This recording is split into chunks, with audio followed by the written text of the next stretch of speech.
다시 사신 예수 그리스도 다시 오실 그 사랑 죽음도 생명도 천사도 하늘의 어떤 권세도 끊을 수 없는 영원한 그 사랑 예수 사랑 그 사랑 날 위해 죽으신 날 위해 다시 사신 예수 그리스도 다시 오실 그 사랑 죽음도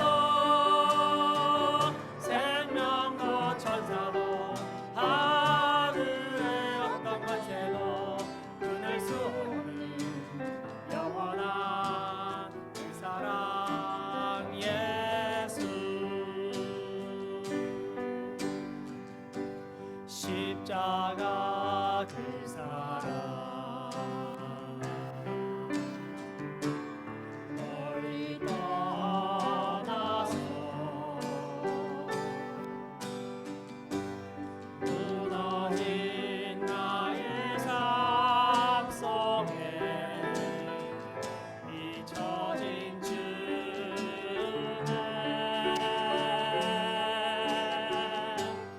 돌같은 내 마음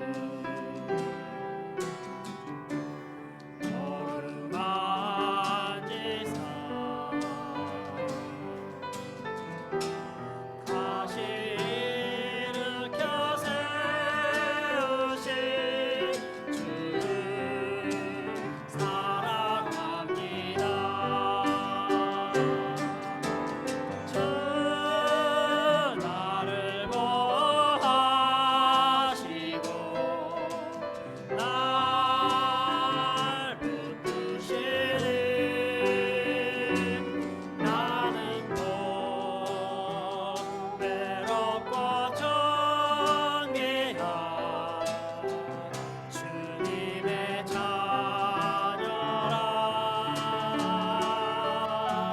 주 나를 보호하시고 날 붙드시니 나는 곧 외롭고 존귀한 주의 자녀라. 지나간 일들을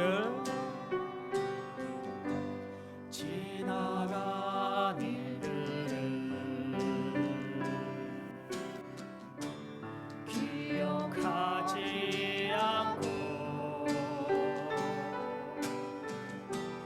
이전에 행한 모든 일 생각지 않으니 사막의 강물과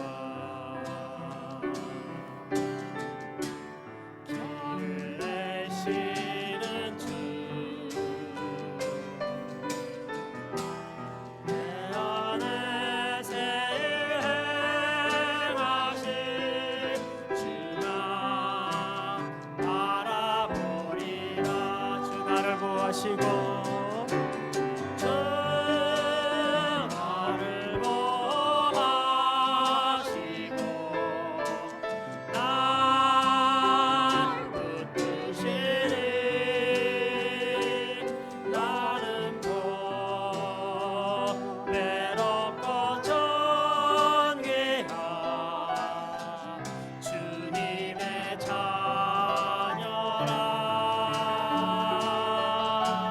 주 나를 보호하시고 날 붙드시니 나는 곧 외롭고 존귀한 주의 자녀. 주 너를 보호하시고 주 나를 보호하시고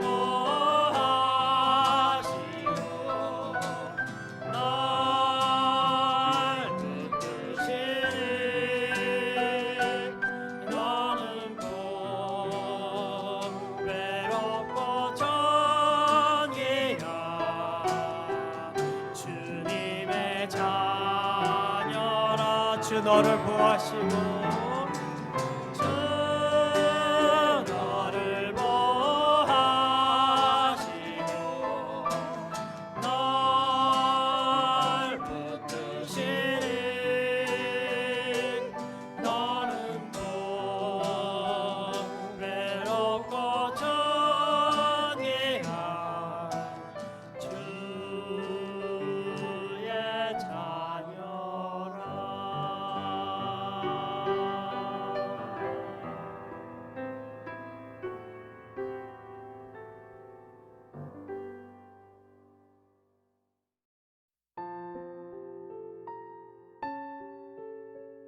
천지 만물을 창조하시고 다스리고 계시는 하나님 아버지, 이와 같은 때에도 전지전능하신 하나님을 아바 아버지라 부를 수 있고 크고 깊고도 오묘한 은혜 주심을 무한 감사드립니다. 이렇게 구별됨의 은총을 받은 자들로서 주님께서 40일 광야에서 감당하신 사단의 공격을 어떻게 승리하셨음을 묵상하며 오늘의 하루하루를 살아가는 우리들의 삶 속에서 우리도 주님의 믿음과 그 능력을 본받는 삶을 살아낼 수 있도록 도와주시옵소서.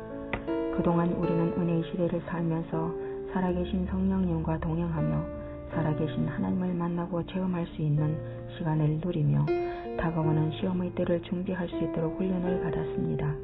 이와 같은 때에 각자의 삶과 지구촌을 휩쓰는 재앙의 쓰나미를 통하여 우리의 믿음이 오직 예수로 무장되어 곧 오실 주님을 맞이할 거룩한 신부로 준비되게 하옵소서. 주님, 작품의 우리들은 캄캄한 한밤중 바다 한가운데서 풍랑 속을 표류하는 시간을 지나고 있습니다. 베드로 사도와 같이 주님을 발견하고 주님의 손을 구하는 베드로의 믿음을 주시옵소서. 주님, 필그림 교회가 지금 주님의 손을 구하고 있습니다. 표류하는 미국이, 조국 대한민국이 전 지구촌에서 주님의 손을 구하며 부르짖는 함성을 들으시고 주여, 구속의 피가 흐르고 있는 십자가의 피 묻은 손을 내밀어 주님을 찾고 있는 거룩히 구별된 자들의 손을 잡아 주시옵소서. 특별히 오직 예수만을 가지고 누릴 수 있는 모든 것을 내려놓고 어둠이 짙은 거리와 할렘과 같은 오지 지구촌을 위하여 목숨을 내어놓은 전도자들의 삶을 강한 팔로 잡아 주시옵소서. 영육간의 필요를 넘어서 모든 것을 누리고 있는 사역자들에게 더욱 분별력을 주시옵소서. 각자의 처소에서 드려지는 오늘의 예배가 주님이 찾으시는 한 사람의 예배가 되게 하시고 이 예배를 통하여 회개와 순종과 회복의 능력이 임하게 하옵소서. 하나님의 말씀을 대언하신 이기영 담임 목사님을 불과 같은 성령으로 사로잡으셔서 거룩하신 하나님의 입에서 뿜어내는 불화살이 되어 받는 우리들의 영혼과 골수에 박혀 열매를 맺는 능력이 되게 하옵소서. 때와 장소를 가리지 않고 하나님 한 분을 예배하는 주님의 날을 위하여 수고하시는 사역자분들과 성도님들이 있음을 아시는 주님, 저들의 가정과 부모님, 자녀와 직장과 삶의 모든 터전에서 주님 한 분이 온전히 간섭하시고 동행하시는 귀하고 복된 삶들이 되도록 도와주시옵소서. 지나온 인생길을 돌아보며 헛되고 헛되니 모든 것이 헛되고 헛되도다 한탄이 터져 나올지라도 우리는 항상 기뻐하며 쉬지 말고 기도하며 범사에 감사하는 참되며 아이같이 순전하여 천성을 향하는 소망으로 오늘 하루하루를 승리하는 우리 모든 필그림 식구들이 되게 하옵소서. 우리가 장차 영원히 거할 하나님 아버지 집에 처소를 마련해 놓으시고 곧 오실 주님을 기다리며 우리 구주 되시는 예수 그리스도 이름으로 간절히 기도드려 사옵나이다. 아멘.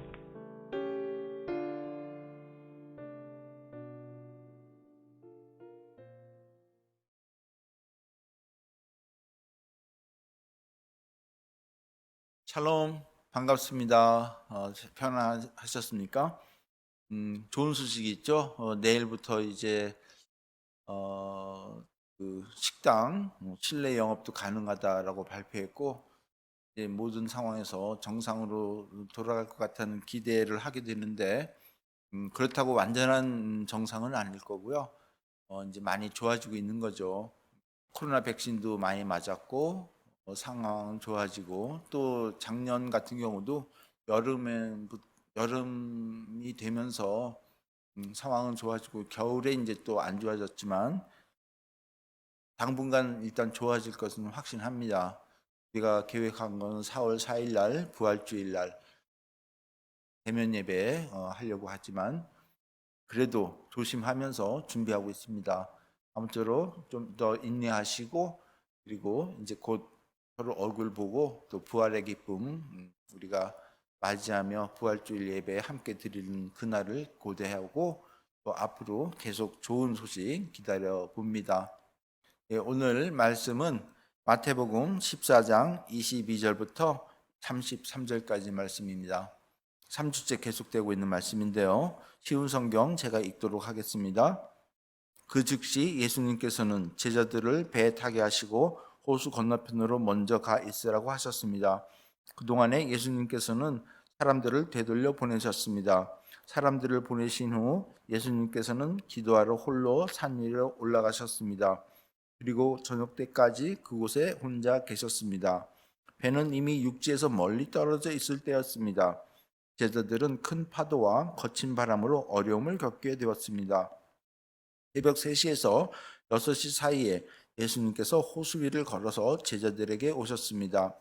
제자들은 예수님께서 호수 위를 걸어오시는 것을 보고 겁에 질렸습니다. 그들은 유령이다 라고 소리쳤습니다. 너무 무서워서 비명을 지른 것입니다. 예수님께서 얼른 그들에게 말씀하셨습니다. 안심해라, 나다, 두려워하지 마라. 베드로가 예수님께서 말했습니다. 주여, 정말 주님이시라면 저에게 물 위로 걸어오라고 하소서. 예수님께서 말씀하셨습니다. 오너라. 베드로는 배에서 내려 물 위를 걸어 예수님께로 향했습니다. 그런데 베드로는 거센 바람을 보자 겁이 났습니다. 물이 빠지기 시작하자 소리를 질렀습니다. 주님, 살려주십시오. 예수님께서는 즉시 손을 내밀어 베드로를 잡아주시며 말씀하셨습니다. 믿음이 적은 사람아, 왜 의심하느냐? 베드로와 예수님이 배 안에 오르자 바람이 잔잔해졌습니다. 배 안에 있는 사람들이 예수님께 경배하며 말했습니다. 주님은 분명히 하나님의 아들이십니다. 아멘.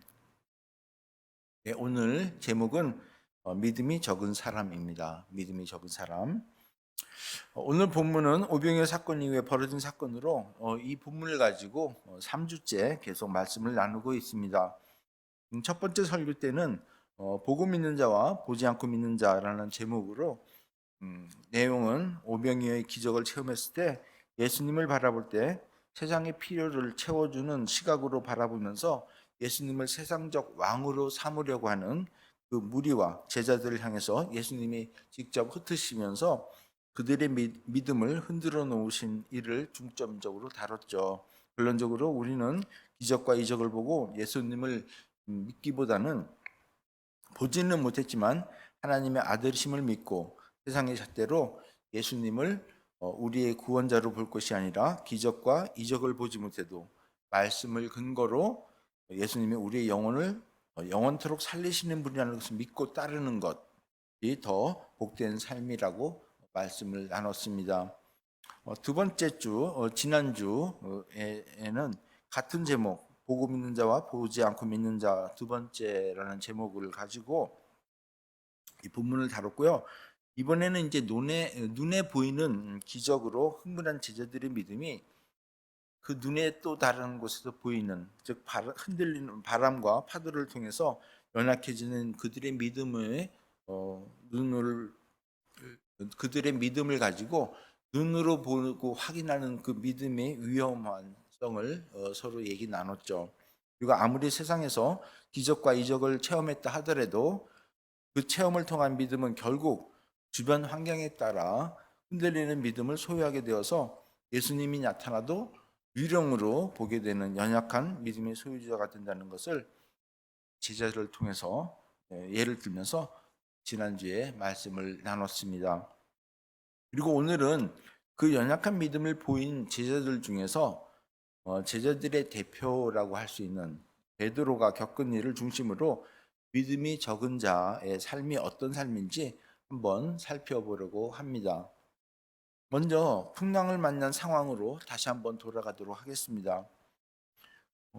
저번에도 설명드렸지만 여러 시간, 적어도 6시간 이상 동안 사투를 벌이면서 풍랑과 씨름하고 어쩌면 배가 뒤집혀져서 빠져 죽게 될지도 모르는 그런 상황 속에서 이들은 나름대로 수많은 노력을 하면서 살기 위해 발버둥 쳤을 것이라고 생각을 했습니다.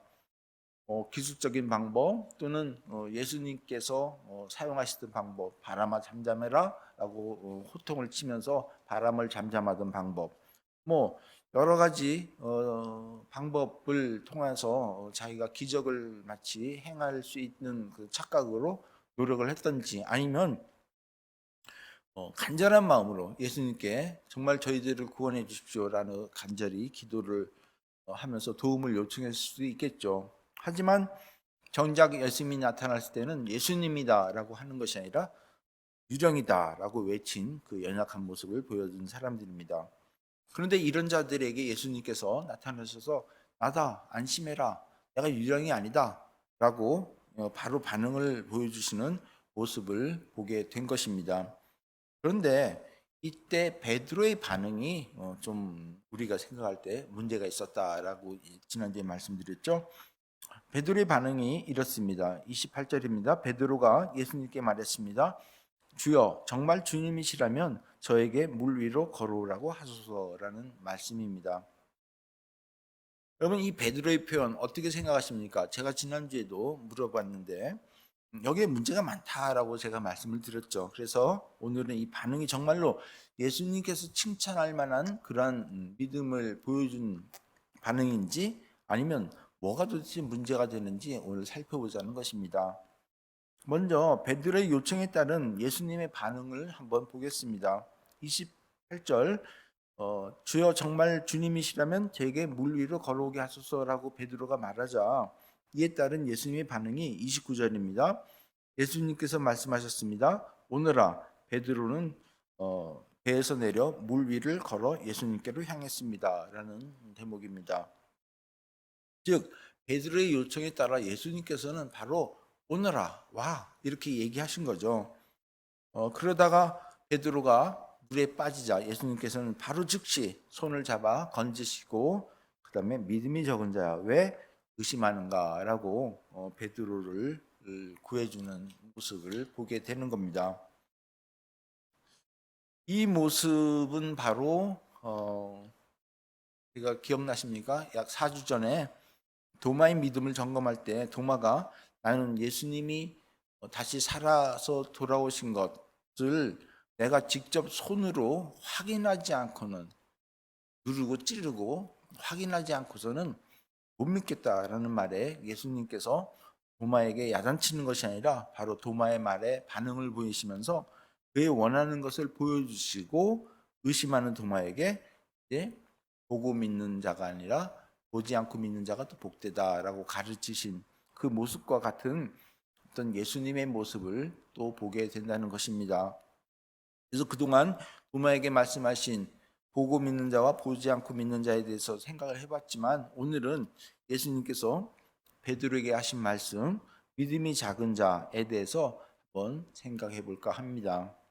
예수님께서 말씀하신 이 믿음이 작은 자, 헬라어로 올리고피스테라고 표현합니다. 이 올리고피스테는 올리고스라고 하는 그 작다라는 뜻을 가진 헬라어와 또 피스티스, 믿음이라는 뜻을 가진 헬라어의 합성어입니다. 그래서 올리고피스테라고 해서 믿음이 적은 자라고 번역이 되고 있는데, 이 믿음이 작은 것은 의심하는 것과 결부되는 것을 연관되어 있는 것을 보게 됩니다. 그래서 예수님도 베드로에게 말씀하시죠. 31절입니다. 예수님께서는 즉시 손을 내밀어 베드로를 잡아주시면서 말씀하셨습니다. 믿음이 적은 사람아 왜 의심하느냐라고 하는 겁니다. 즉 올리고피스테, 믿음이 적은 것과 의심은 서로 연결이 된다는 것입니다. 참고로 야고보서 1장 6절에도 믿음에 대해서 의심하지 말라고 얘기를 하는 거 보게 됩니다. 야고보서 1장 6절에 보면요, 하나님께 구할 때는 믿고 구해야 합니다. 조금도 의심하지 마십시오. 의심하는 자는 바다 물결같이 바람에 밀려 이리저리 움직이는 것과 같습니다 라고 의심하지 말라라고 얘기하고 있습니다. 여러분, 이 헬라어로요, 의심하다라는 의미의 그 동사는 니스타조라고 표현되고 있습니다. 이 디스타조의 어원을 보면 두 가지의 길을 동시에 가려고 하는 마음을 뜻한다고 합니다. 즉 디스타조, 이 의심, 이거는 길이 두 가지 있는데 두 가지의 길을 동시에 가려고 하는 마음에서 생긴다고 합니다. 이것을 이중으로 하다라고 표현하고 있는데요. 서로 분리된 두 가지 생각을 마음에 품고 있는 것을 말합니다. 그래서 야고보 기자는 믿음을 설명하는 1장 6절에 이어서 두 마음을 품어 자기가 하는 일에 방향을 못 잡고 헤매는 자는 주님께 무엇을 받을까 하고 기대하지 말라라고 그 다음에 바로 설명을 합니다. 야고보서 1장 7절 8절 말씀인데요. 그런 사람은 주님께 무엇을 받을까 하고 기대하지 마십시오. 왜냐하면 그는 두 마음을 품어 자기가 하는 일에 방향을 못 잡고 헤매는 자이기 때문입니다. 라고 말하고 있는 겁니다. 여기서 두 마음을 품는다는 것은 어떻게 보면 두 가지의 길을 동시에 가고 싶은 마음, 이 길도 가고 싶고 저 길도 가고 싶은 거예요. 아니면 이 길로 가면 혹시 저 길은 더 좋은 게 아닌가 하는 어떤 의심, 즉 욕심과 미련에서 출발한 것이라고 볼 수가 있는 것입니다. 두 가지 기회를 동시에 가지 못하는데 자신의 욕심으로 인해서 한꺼번에 가려고 하는 마음과 또 그러지 못할 것을 인지하면서 생기는 마음, 즉 의심이 생기는 거죠. 이쪽으로 갔다가 손해보면 어떨까? 또 저쪽으로 가면 더 좋은 거 아닌가? 하는 어떤 그런 생각. 그래서 욕심이 많으면 의심도 많은 것을 우리가 보게 됩니다. 그래서 내면에 욕심이 있는 자는 어떤 일을 결정해도요, 그대로 나가는 것이 아니라 보다 더 좋은 방법 없을까? 보다 더 나한테 유익되는 것이 없을까? 꼭 다른 방법이 더 유익하면 어쩌지? 라고 하는 또 다른 길을 바라보면서 자신의 생각이 이리 갔다 저리 갔다 우왕좌왕하게 된다는 것입니다. 즉 의심이 생긴다는 것이죠. 이 베드로의 경우 그는 예수님을 바라봤지만 흥량도 또한 바라봤습니다. 한 가지에 올인하지 못하고 다른 한쪽을 습관적으로 바라보면서 믿음 또한 흔들리는 모습을 보게 되는데 이것이 바로 베드로가 욕심 많은 자이기 때문이다라고 보게 되는 것입니다. 그러면 베드로가 평소에 욕심의 마음을 소유한 자로서 습관적으로 또 다른 것을 보았다는 말인데 도대체 베드로가 무슨 욕심이 있었을까라고 생각이 되죠. 일반적으로 많은 사람들은요, 베드로는 믿음에 대해서 남달리 욕심이 많았다라고 좋게 표현하고 있습니다. 한마디로 나도 예수님처럼 걷게 해주십시오 라는 욕심, 즉 예수님을 닮아가려고 하는 그런 욕심, 나도 예수님처럼 살아야지 하는 그런 욕심이 있었다는 거죠. 그래서 많은 사람들은 이런 믿음에 대한 욕심을 많이 가져라 라고 표현하기도 합니다. 하지만 여러분, 과연 그것을 어떻게 생각하는지 한번 오늘 생각해 보자는 겁니다. 물론 믿음에 대한 욕심을 가지라라는 말은 좋게 들립니다. 하지만 언제 어디서 그런 믿음에 대한 욕심을 가져야 하는가를 우리는 반드시 생각하고 욕심을 부릴 건 부려야 된다는 것이죠. 만약 예수님과 단둘이 있었다고 칠 때 그때는 다리를 붙잡고서라도 예수님 다리를 붙잡고서라도 믿음을 달라고 욕심을 내야 해야 되겠죠. 하지만 여럿이 함께 공동체 생활을 할 때 다른 사람을 제치고 혼자를 위한다면 좀 생각해 볼 일이라고 봅니다. 믿음도 함께 가야지, 같이 가야지 이 동료를 무시하고 자신만의 믿음만을 강조한다면 그것은 예수님의 가르침과 정반대되는 개인주의가 되기 때문에 그렇습니다. 말 그대로 못된 욕심입니다. 그런 못된 욕심은 오직 주님만 바라보면서 주님이 원하는 자기 희생적인 그런 믿음이 아니라 항상 주변을 살펴보면서 남들과 비교하고요. 그리고 자신의 욕심을 채워나가는 그런 개인주의적 믿음을 가지게 된다는 것입니다. 그러니까 주변 환경에 자꾸 자기의 믿음이 변하고 흔들리고요. 쉽게 넘어지는 믿음이 적은 자, 즉 올리고 피스테스가 된다는 것입니다. 지금 베드로가 그런 모습을 보여주고 있습니다. 지금 베드로를 보면 욕심으로 가득 차 있다는 것을 보게 되는데요. 무슨 욕심일까요? 함께 하고 있는 동료들을 제치고 자신만 잘난 척하고 싶은 그런 욕심이라고 저는 생각됩니다. 본문을 보면 제자들이 호수 가운데서 풍랑을 만나고 거의 최소한 6시간 이상 사투를 벌이고 있었을 것이라는 것은 우리가 다 알고 있습니다. 그러면 그들은 거의 기진맥진했을 것이고 정말이지 누구의 도움이 없다면 거의 죽을 지경에 이르는 그런 상황이었을 것입니다.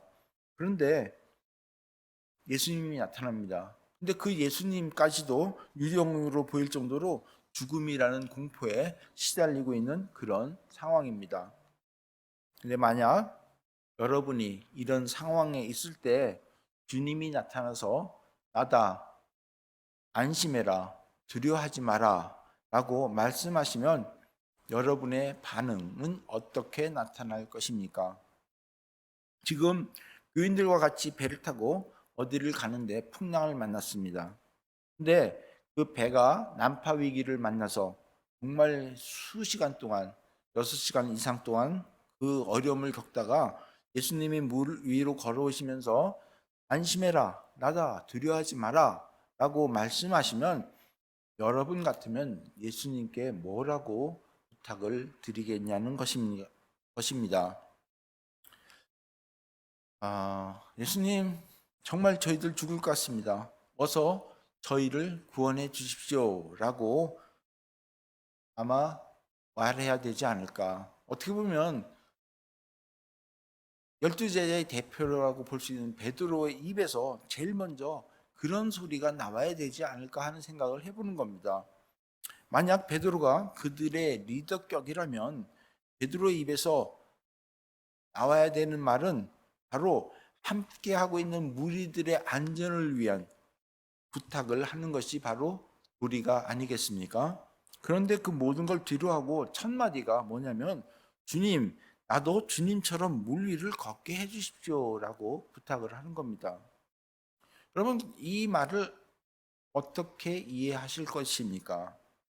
만약에 여러분의 리더가 정말 난파선에서 죽을 그런 고비를 겪고 있는 상황 속에서 어떤 구원자가 나타났으면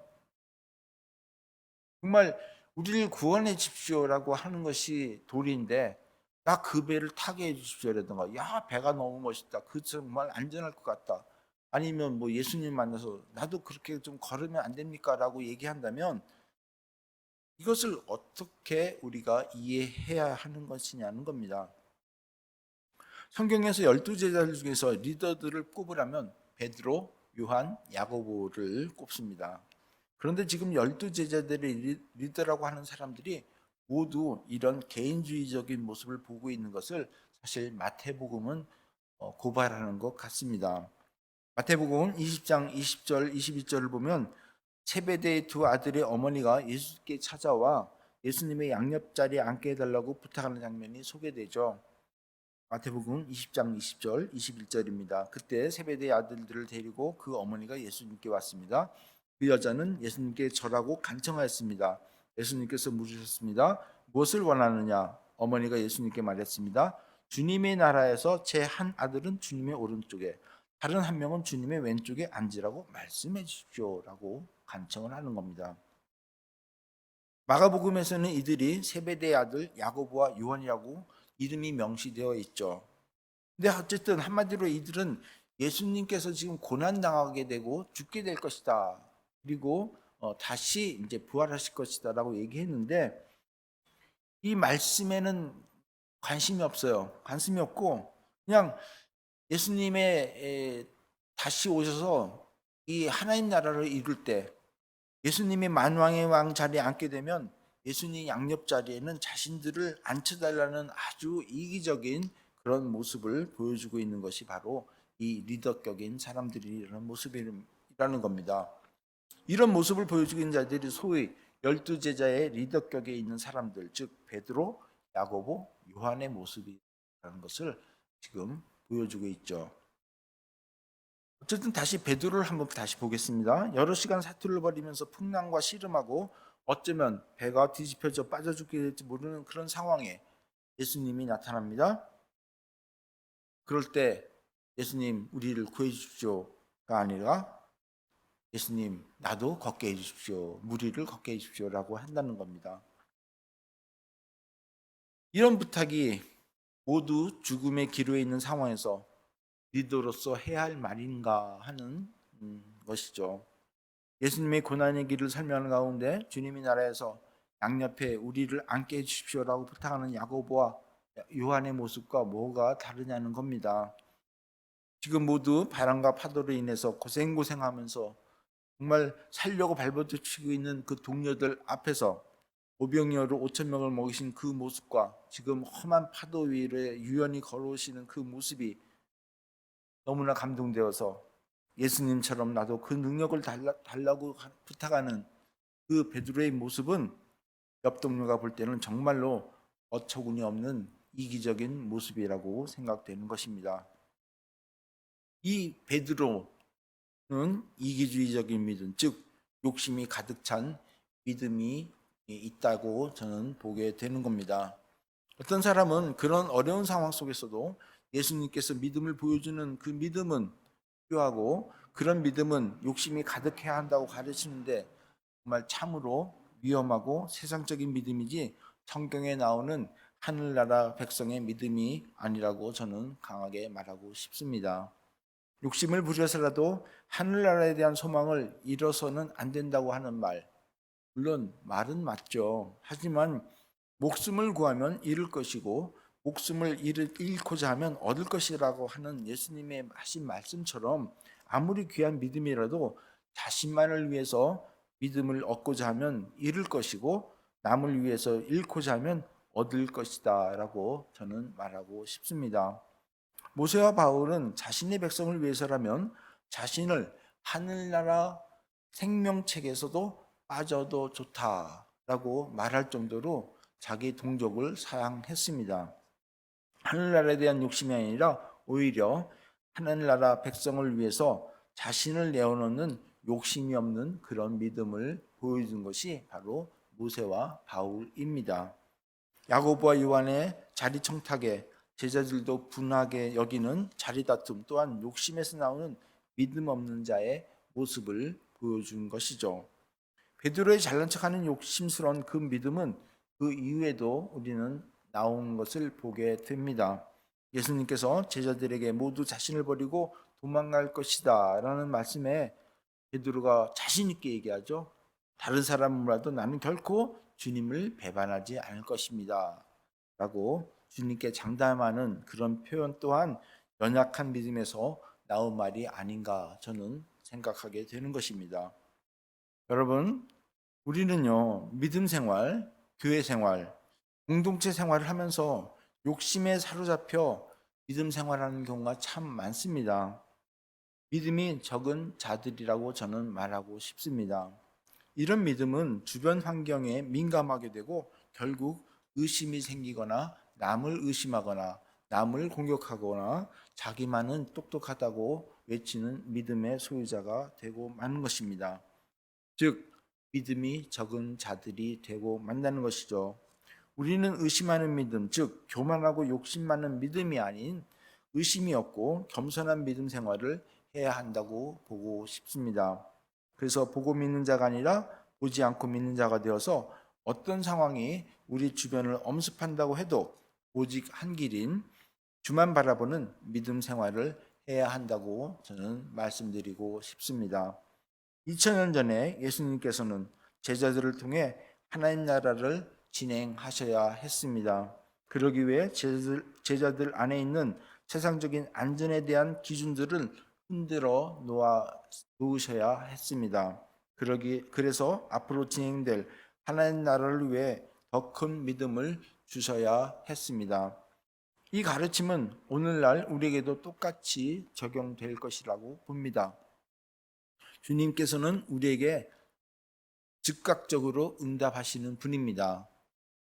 파도를 무서워해서 제자들이 유령이다라고 외쳤을 때 즉시 아니다, 나다, 안심해라라고 반응을 보이셨고, 또 베드로가 물에 빠졌을 때도 즉시 손을 내밀어서 건져주신 분입니다.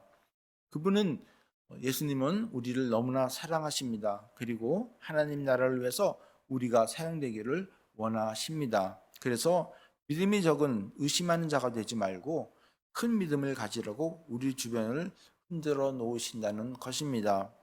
우리는 이런 흔들림에 주변을 바라보면서 의심하는 것이 아니라 우리의 신음소리에도 즉각적으로 응답하시는 하나님의 사랑을 깨닫고요, 오직 주만 바라보는 우리 모두가 되기를 예수 그리스도 이름으로 부탁드리며 축원합니다.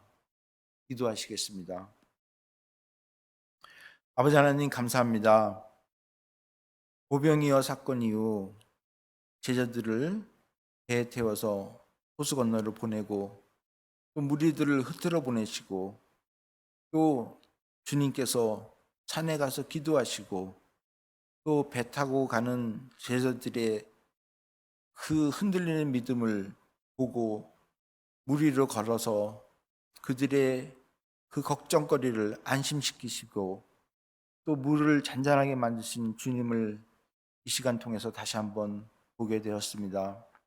아버지 하나님, 주님께서 저희들을 사랑하시고 또 주님께서 즉각적으로 응답하시는데 그 모든 것들은 주님의 나라를 세우기 위해서, 우리를 사용하시기 위해서 저희들에게 다가오신 것을 다시 한번 생각하게 됩니다. 아버지 하나님, 그러한 모습 속에서 우리 주변이 너무나 흔들린다 하더라도 믿음이 적은 자가 아닌 정말 큰 믿음을 가지고 오직 주님만을 바라보며 주님의 뜻을 이루어나가는 우리 모두가 되도록 인도하여 주시옵소서. 감사드리며 예수님 이름으로 기도드리옵나이다. 아멘.